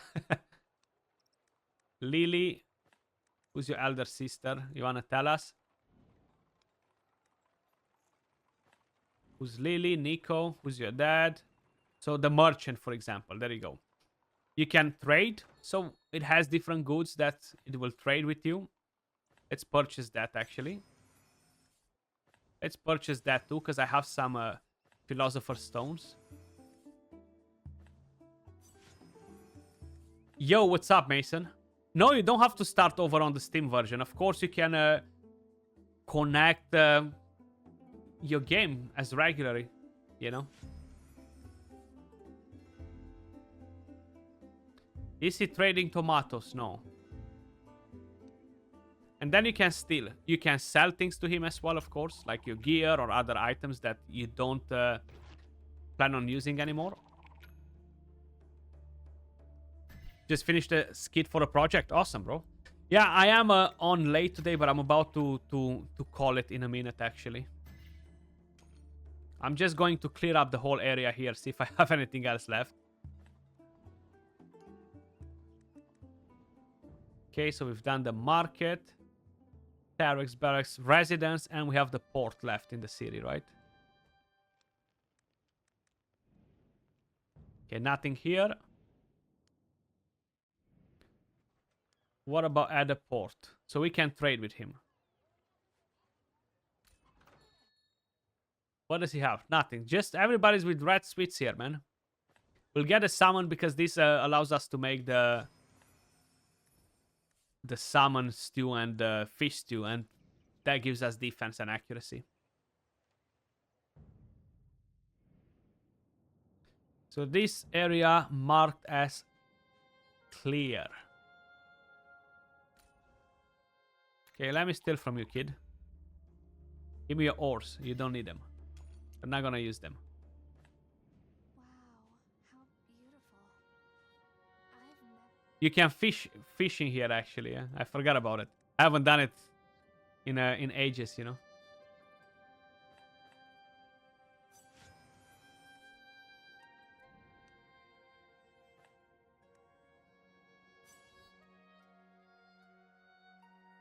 You toss the bait in. You have to wait patiently.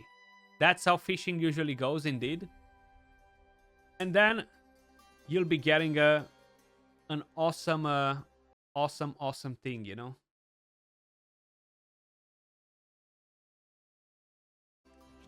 I've been waiting patiently.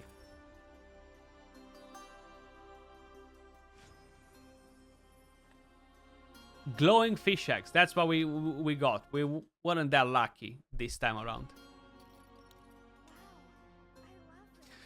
But ladies and gentlemen, we'll be ending it for today's stream. Now, if you guys liked what you've seen on the screen, you enjoyed Dragonheir so far, and you want to help and support the channel, feel free to head over to the image you see below the stream, which will prompt you to download Dragonheir, now available on Steam, available on Epic Games. You can download it directly from their website. It's available on Macs as well, guys. You can download it on your mobile device, on your iOS, on your Android. The game is cross-platform, and you can basically play one account on all of your devices and never skip a beat. Dragonheir is an open-world, high-fantasy RPG game. It's a hero collector game with around 200 unique heroes, tons of awesome and powerful heroes, very, very unique. You do have elemental affinities, which are very similar with factions in a way or another, I would say. And every season, they are combining two different elements. And this brings a lot of variety to the game every single season, because one of the elements might be having a lot of damage, the other one might be having amazing support, and the other one might be lacking the other. So combining them and creating the new combos opens the door to limitless possibilities, to have tons of different strategies all the time, fresh strategies, and that's really, really awesome. But yeah, you can either click on the link, if no, guys, to download the game if you wanna get involved. And that was all for today's stream. I will catch you soon, probably not tomorrow, because I'm taking the little one swimming for the very first time in the morning, so I'll be having a pretty loaded day, guys. But stay safe, enjoy the rest of your day, evening, morning, wherever you guys are in the world, and I will talk to all of you soon, guys. Enjoy the rest of your day. Peace.